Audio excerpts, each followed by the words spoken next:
Yeah, Canada's strong, brother. Jagmeet Singh trying to catch a moment with Windsor auto workers heading home from their shift. The NDP rerouted its campaign bus to the auto capital of Canada in the wake of Trump's tariffs. When they called us yesterday and said, we want to meet with you, this isn't about the election campaign, this is about what's happening in the States. The NDP has been fighting to keep support, especially with its traditionally blue-collar voters. Singh promised he would make it easier for people who were laid off to get employment insurance and take the GST off Canadian-made cars.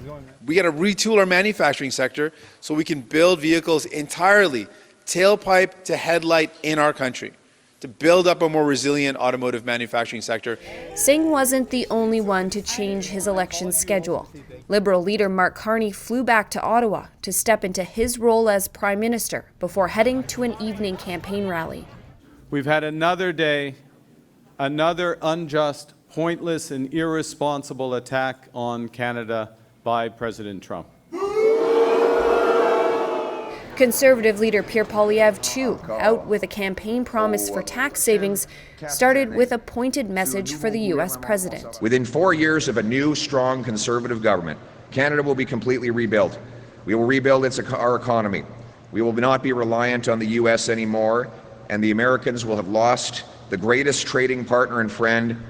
While the leader of the Bloc Québécois acknowledged the effect Trump is having. He's doing something to the whole Canadian election campaign. This is the way it works. Donald Trump has injected a level of chaos that will likely leave all political parties rushing to change plans and policy on the fly throughout this campaign.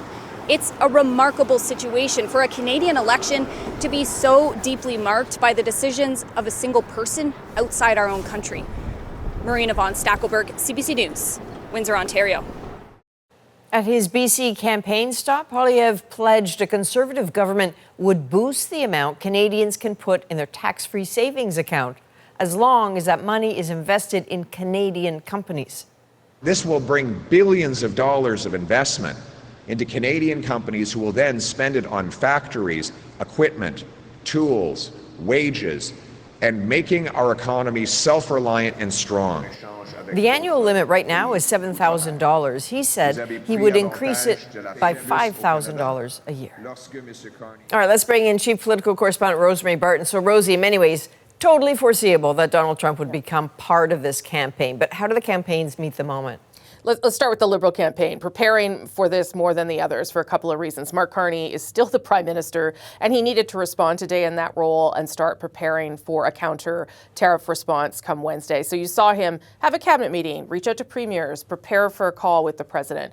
But his election campaign is also built around this moment, his pitch that he's the best suited to stand up to Donald Trump and that should be the central ballot box question. So he's leaning into the moment in hopes it will help him politically while trying to manage the expectations of Canadians in terms of how hard this is all going to be, and saying really bluntly, Adrienne, that the relationship between Canada and the U.S. that was based on integrated economies and security cooperation is now over. And the Conservatives? Pierre Poilievre did talk about the president today. He told Trump to knock it off, but there was nothing specific in his announcement about increasing the limit of a tax-free savings account that was about this. And that's the ongoing challenge for Poilievre. He's taking his conservative policy ideas, he's trying to fit them into the Trump frame. So today's response seemed out of step. And given that this tariff threat is, of course, going to continue into next week, if he doesn't start addressing this issue more directly, it is going to be a problem for him. All right, Rosemary Barton in Ottawa, thank you. Thanks.